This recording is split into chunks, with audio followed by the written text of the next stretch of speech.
We are back with another episode of Just Hoop Talk with Justin Henry, Will Thompson, and today we're talking early season for the Utah Jazz. This team came out the bubble last year just short of a second round of appearance, and man, they're coming out on fire this year. We're going to talk a little bit about some changes that they've made, some adjustments, and things they're doing well here early season. Stay tuned. You are now tuned in to the next best thing. Justin Henry, Will Thompson. Yeah, Let's go. y'all can talk that talk, but this is just hoop talk. Updates on the news, analysis who's who gon' win, who gon' lose. Is it true? Is it true? This is just hoop talk. This is just hoop talk. Ball.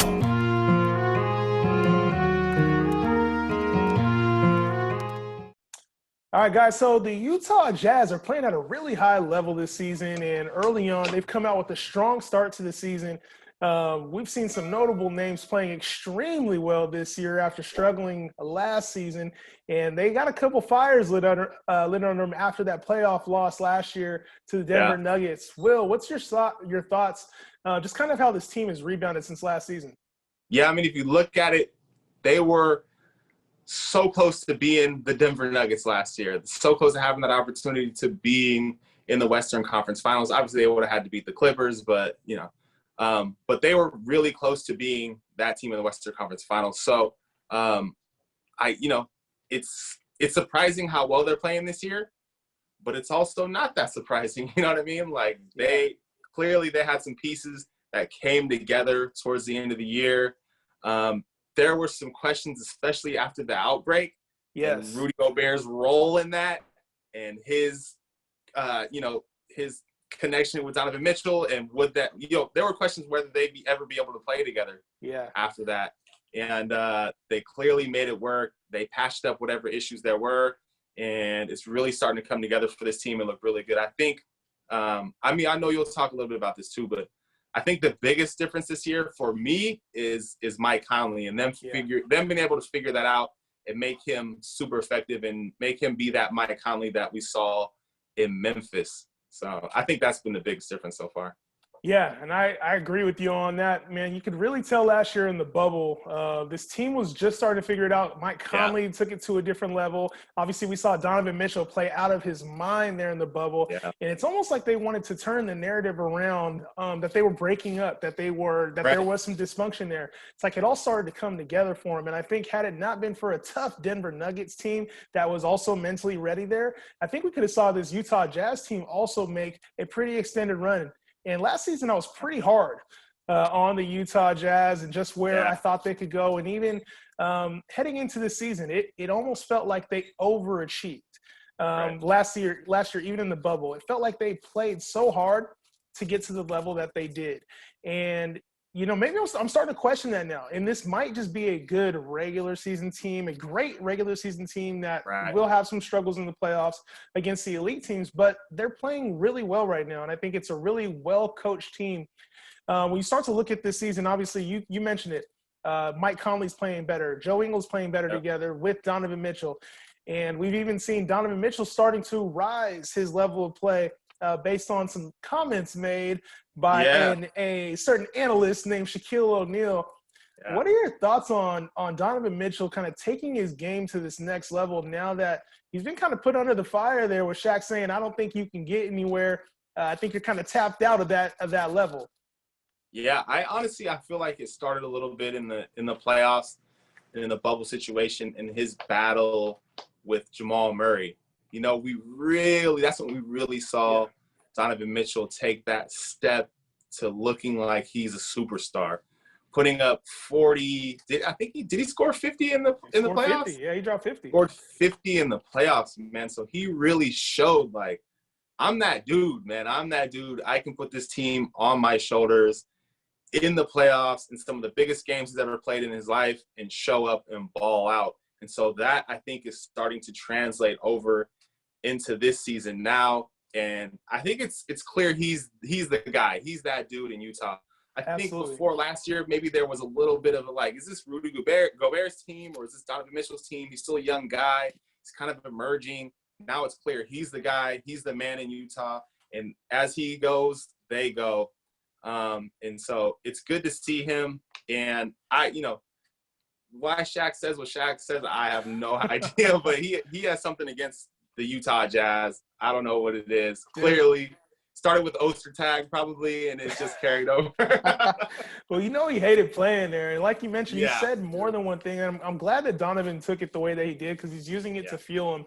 The only thing is I really think that the Jazz are capped by how much effort Donovan Mitchell has to put into a game. The surrounding pieces are good, but unless they're all playing at this level, if Conley can score 20 a game, if Jordan Clarkson can come in, get 17 off the bench a game, and be that sixth man of the year candidate that they need him to be, Joe Ingles, Bogdanovich, they're all just playing at a really high level, then maybe they can go deep. But it really does depend on Donovan Mitchell and the play of Rudy Gobert.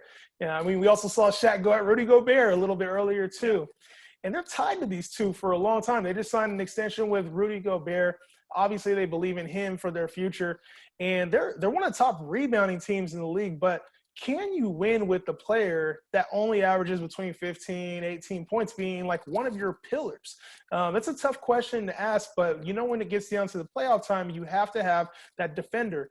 The only question is there a level that Rudy Gobert can take to really be that number 2 player that this team desperately needs? Or are they going to have to rely on some of their other scorers? Yeah, that's the big question. And I think, the way Shaq phrased what he said about Rudy Gobert was a little shady, Clearly he was shady. Yeah, but at the same time, it's a good point, man. Like, if you look at him and his – how much he's getting paid, his position with the team. Like you said, now they're locked in with Rudy Gobert long-term. And is he a superstar? They paid him damn near superstar money. He's great defensively. Yeah, he's great defensively. He's a great rebounder. He's an anchor for their team.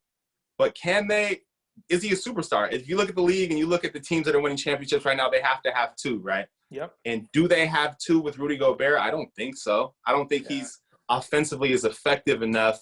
I don't think he changes the game offensively enough for them to be a championship level team with Donovan and Rudy Gobert. And now they're locked in, like you said, with these 2 guys for forever, bro. So it's going to be, if you look at it do you think they'd be able to trade Rudy Gobert for anybody in the league? Like, no one's going to take on that contract, right? So I get it.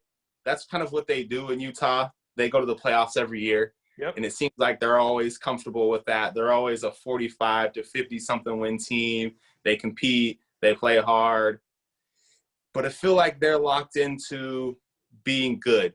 Not really good, not great. They're just locked into being good. They have a good coach. Donovan Mitchell is a borderline superstar. They got a good defender as a big man. They got some nice pieces there. Got some good pieces coming off the bench. But are they great?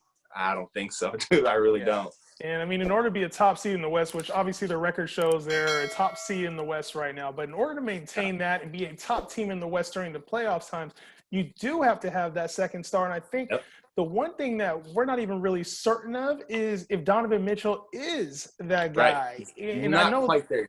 Exactly. Like we've seen him play at that level for a short period of time. And we haven't seen him dominate for an entire series, for an entire season, let alone for an entire playoff run or finals appearance. And, maybe that is the formula right now. It's just get to the playoffs, get experience until we can get that second or third piece in there, depending on how you view Rudy Gobert. Or if we need Rudy to take that extra step. I just don't know if it's possible. And it'll be interesting to see what Quinn Snyder does with this team. Because they've obviously added the scoring. They got Clarkson there. They have Bogdanovich. They got Joe Ingles. They have scorers around Rudy Gobert, which is obviously what they're trying to do. But is it enough to make that extended run is the big question. And defensively, can they get enough stops too? Because it's an undersized team. This team isn't a very big team. And even with Royce O'Neal in the front court, and you got some, Derek Favors there in the wings. It's still a team that is shaky in the backcourt when it comes to size and defense. So this is a team for me. I like the early season success and I like the push. I think they're driven by their failures last year in the playoffs. Yeah. But I do have some concerns moving forward. This team is a for sure playoff team, and I think definitely not a championship contending team. Yeah, I look at them and in the position that they're in, you got to kind of forecast for the future for them. looking towards their matchup with the Clippers, looking towards their matchup with the Lakers, and the way they're constructed, it doesn't look good, man. Like, it doesn't look like they have anybody that they can even come close to competing with LeBron James. And then you put them in a situation where now they have, Kawhi Leonard and Paul George, and trying to guard those kinds of wings. They have, obviously, Rudy Gobert is great defensively in the interior, but they don't have a lot of great wing defenders. Like you said, when they have Mike Conley and Donovan Mitchell out there, that's a small backcourt, man. Like 2-6-1 guys. Yeah, so those are small guards essentially, and so they're at a disadvantage with a lot of teams in the West. I think that's kind of where they ran into a problem with Denver, was just a lack of size. They ran into that problem again this year, man. Yeah, and they didn't really change a whole lot. They're playing well, so it's hard to hate on them. Props to them, because they're a tough team, especially during the regular season. They're going to come out. They're going to run their stuff, play hard defensively. They're well coached. But the playoffs, I don't know, man. I just don't know. I don't see it. They're good, just not good enough. And, obviously, being the Utah Jazz, that's kind of been the motto of their franchise. Yeah. Haven't been able to get to the ultimate point, which is winning the finals. And this team right now, it seems like they're going to be going through the same thing this year. So let us know what you guys are thinking. Utah Jazz fans, do you guys think you really have a legit chance at making a finals push, or is this just a lot of jazz music to your ears right now? Let us know your thoughts in the comments, including that corny pun. Be sure to subscribe to the channel. Just Hoop Talk, another edition in the books. We're out. Peace.